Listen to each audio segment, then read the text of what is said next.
सबक नंबर 20 सब्र का फल। इससे पहले हमने सबक का कुछ हिस्सा हम देख चुके हैं। अब उसका अगला हिस्सा हम देखेंगे। सब बच्चे किताबें अपने सामने रखेंगे। सफ़ा नंबर 69 से पहली लाइन शुरू कर रहा हूँ मैं। तमाम बच्चे हाथ बांधकर बैठ गए और नानी अम्मा ने कहानी सुनाना शुरू किया। हज़रत अय्यूब अलैहिस्सलाम अल्लाह के एक पैगंबर हो गुज़रे हैं। आप बहुत मालदार और खुशहाल थे।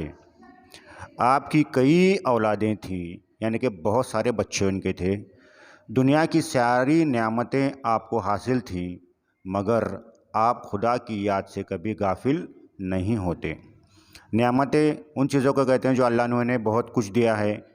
दौलत है, खेत है, खलियान है, मवेशी हैं, पैसा है, ये सब नेमतों में आता है।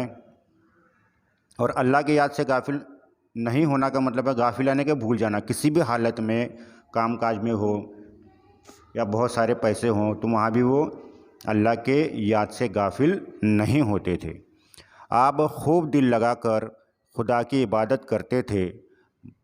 हज़रत अय्यूब अलैहिस्सलाम की ख़ास खूबी ये थी कि आप अच्छे दिनों में खुदा का शुक्र अदा करते और मुश्किल वक्त में सब्र से काम लेते। कभी किसी बात की शिकायत ना करते। बच्चों, अल्लाह हमेशा अपने नेक बंदों का इम्तिहान लेता है। जैसा हमारे स्कूल में भी इम्तिहान होते हैं, उसी तरह से अल्लाह भी हमारा इम्तिहान लेता है। हज़रत अय्यूब अलैहिस्सलाम भी अल्लाह के नेक बंदे थे। एक मर्तबा अल्लाह ने आपको बड़ी सख्त इम्तिहान में डाल दिया।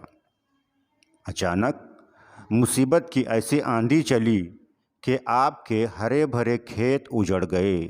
खेत उजड़ जाना मतलब पूरे खेत बर्बाद हो गए। खलियान अनाज से खाली हो गए। खलियान जहाँ पर अनाज जमा करके रखा जाता है वो भी पूरे ख़त्म हो गए, बर्बाद हो गए। सारे मवेशी मर गए। मवेशी यानी कि पालतू जानवर। बच्चे बीमार पड़ गए। उनके जो कई औलादें थीं, बहुत सारे बच्चे थे, वो बीमार पड़ गए। बीमार भी ऐसे कि एक एक करके सब गुज़र गए। गुज़र गए यानी कि मर गए।